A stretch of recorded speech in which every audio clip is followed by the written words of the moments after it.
introduce Letizia Zignanotto to you.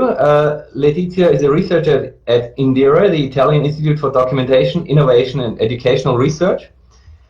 She graduated in foreign languages and achieved a PhD in linguistics.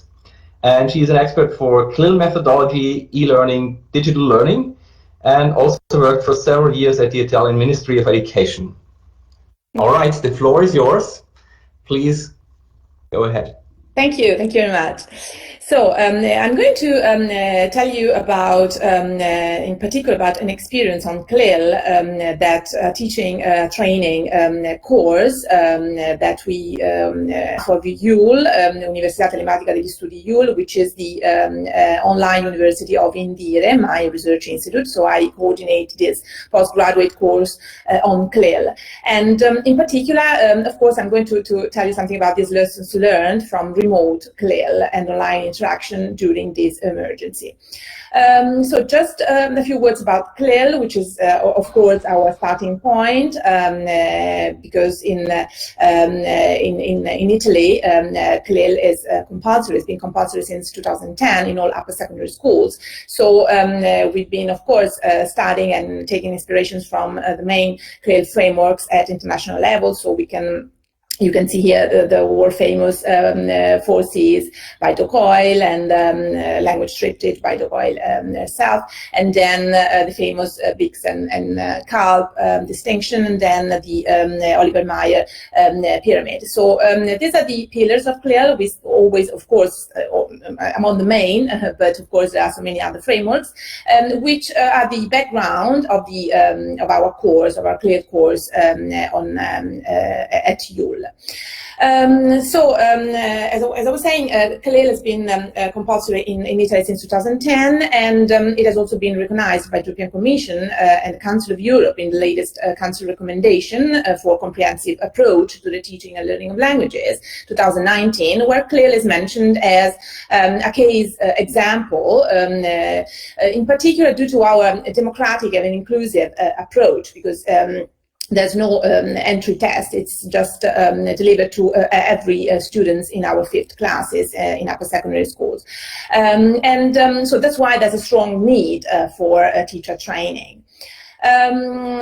Also in CLIL, in Italy is also mentioned in this latest report by the European Commission, Education Begins with Language, that was published by Christina Cunningham and a team at the European Commission during the European Day of Languages 2020, so last September. A particular focus is also, in this report, is also on learning technologies, because as Elna was saying during the keynote this morning, of course, learning technologies are so effective, crucial for improving our students' learning outcomes, and also for CLIL as well. One of our frameworks is also the latest Common European Framework of Reference for Languages companion volume that was published just in April 2020, the final version. I've been in particular involved with some pilot projects about the online interaction, which is one of the new descriptors introduced by the companion, which is particularly relevant, of course, during this period, because online were students during lockdown, but nowadays, at present in Italy, we still have a lot of remote teaching, hybrid, depending on the situation of the different regions. But a lot of regions are in remote teaching as well. So online interaction is so crucial for language learning and CLIL, of course.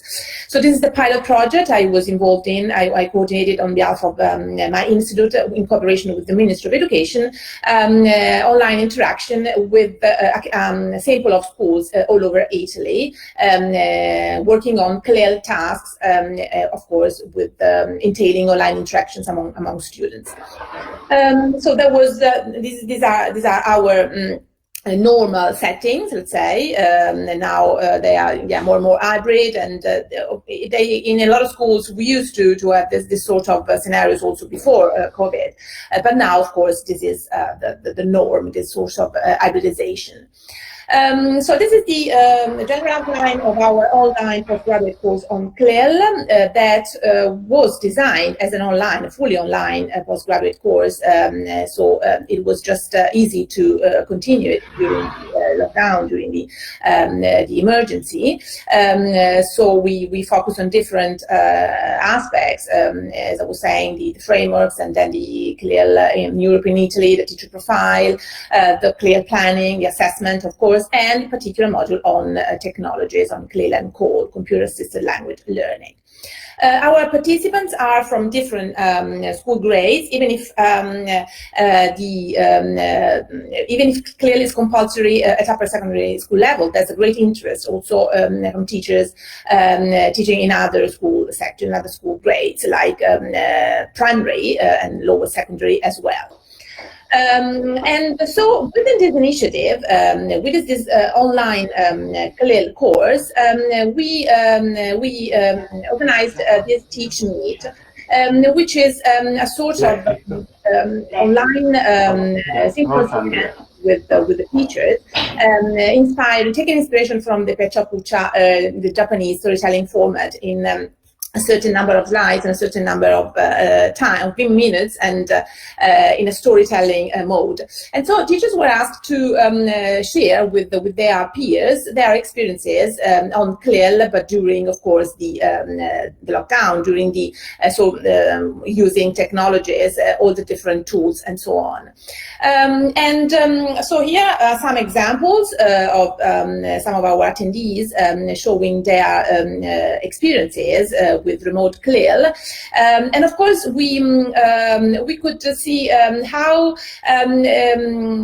challenging, but at the same time rewarding for the teacher was to look for different web tools, different solutions, in order to continue to keep on teaching CLIL remotely. Here is an example of from a lower secondary school teacher working on remote CLIL on plastic, and you see different web tools that she used. There's Answer Garden for a brainstorming activity, initial activity, then a game, a memory game, using another tool which is called Word Wall.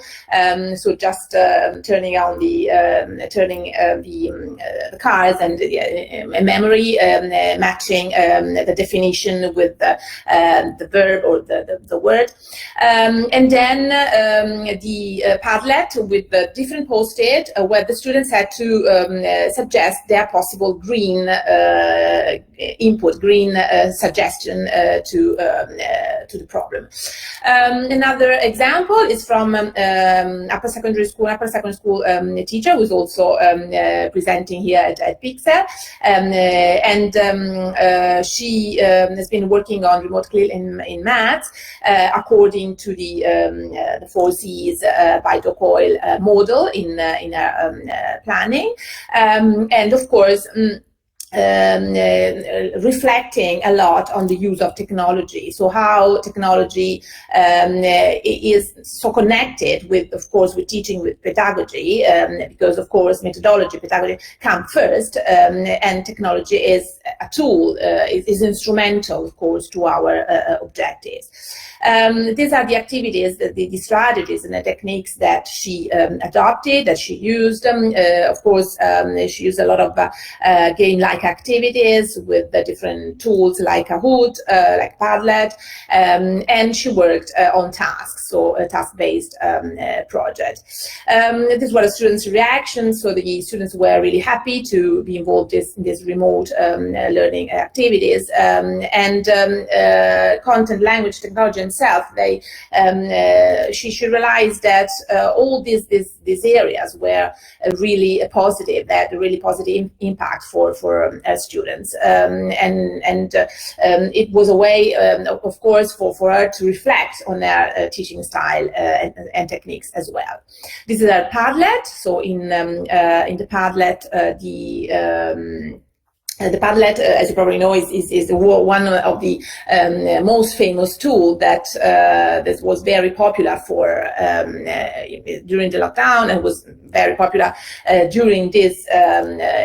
Among the participants of this course, because it's really a very flexible tool, allowing students to post their multimedia sticky notes with reflections, with video, audio, so it's a sort of share board that can become interactive, and so in a task-based perspective approach can be really effective, because each post is like a simple task that is posted by a student. And here you can see some examples. Of course, the wide use of these different technology tools is so crucial in this pathway. And so, as you can see, all the attendees, all the teachers of this CLIL course tried, did their best to look for specific solutions, specific app or web tool that could be relevant for that particular goal. Another example of activity is debate. Debate is a very popular technique, methodology that has become more and more popular in Italy, but worldwide, of course, because it allows students to defend their pros and cons, their position towards a claim that is launched by the teacher, so it is a very effective methodology that can, especially for language learning and CLIL, can of course foster public speaking, argumentative skills, and foster the students also documentation, research skills, because they need to they need to look for information and to select relevant information and resources in order to mention them as evidence during their speeches. So in Italy, debate is promoted also by the Ministry of Education, and we have the national, in Italian, we have the national debate Olympiad, but the winners are selected to go to the international debate Olympiad, so in English, of course. So it during the lockdown and still as present, debate has been chosen by a lot of teachers as an innovative and interactive CLIL methodology to have the students discuss on CLIL topics, so topics about specific subject, so curricular subjects, or also other transversal topics, or in this way, subject teachers could cooperate with language teachers, which is one of the requirements or the recommendation from the Italian Ministry of Education. So cooperation among the CLIL team, what is called the CLIL team, so language teachers and subject teachers. So debates are being held online in synchronous through different tools like this one, or WebEx, or Zoom, and so on, and also the national debate Olympiads were held in Zoom, were held so in synchronous online. But also this other way of fostering written skills, writing skills. This is an example that is called CLIL, but there are many others. Web tools allowing students to interact within a group, a virtual class created by the teacher. As you can see here, pros and cons. So they can debate, they can argue by just posting their argumentation in writing, and they can also take part in international debates launched by other teachers, by other, it's a community, very interesting and very active, dynamic community of practice. So it's a way to foster, of course, internationalization, so they could also, a lot of teachers, and Michele is one of our, let's say, fan of our debate in our among the network, the school network in Italy, has been combining both the two modalities, so synchronous debate with in Zoom in the speaking mode, and written in the written mode with tools like this one. So in order to foster integrated skills and make debate even more effective.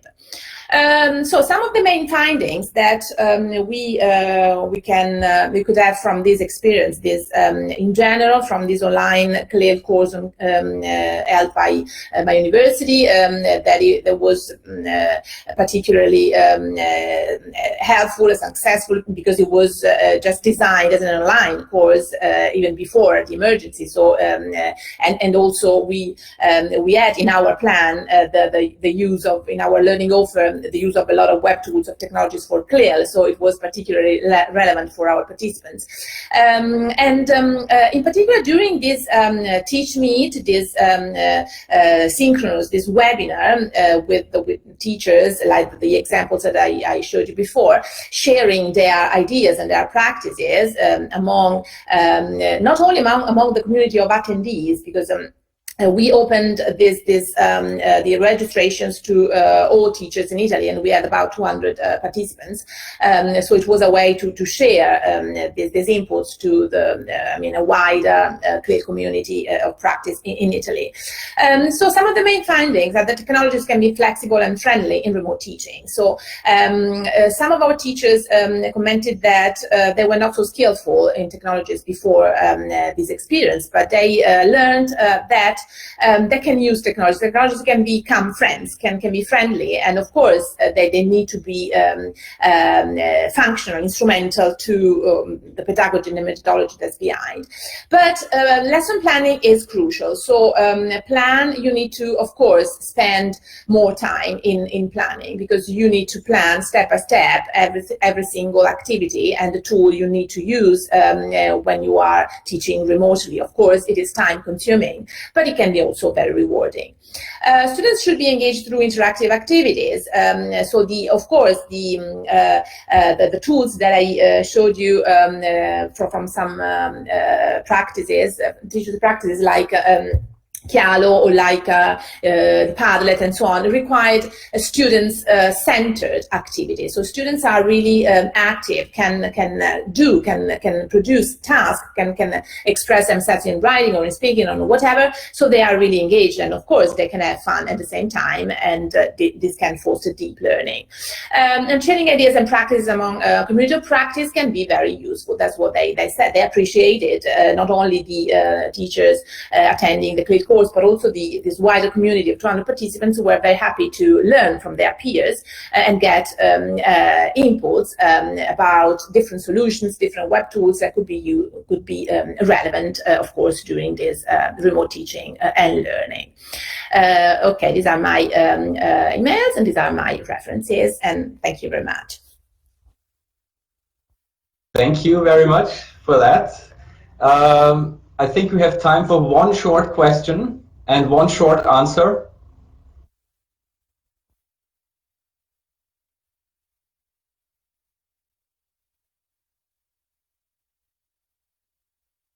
Let me then just ask you quickly, the tool you presented for debating, what kind of software is that?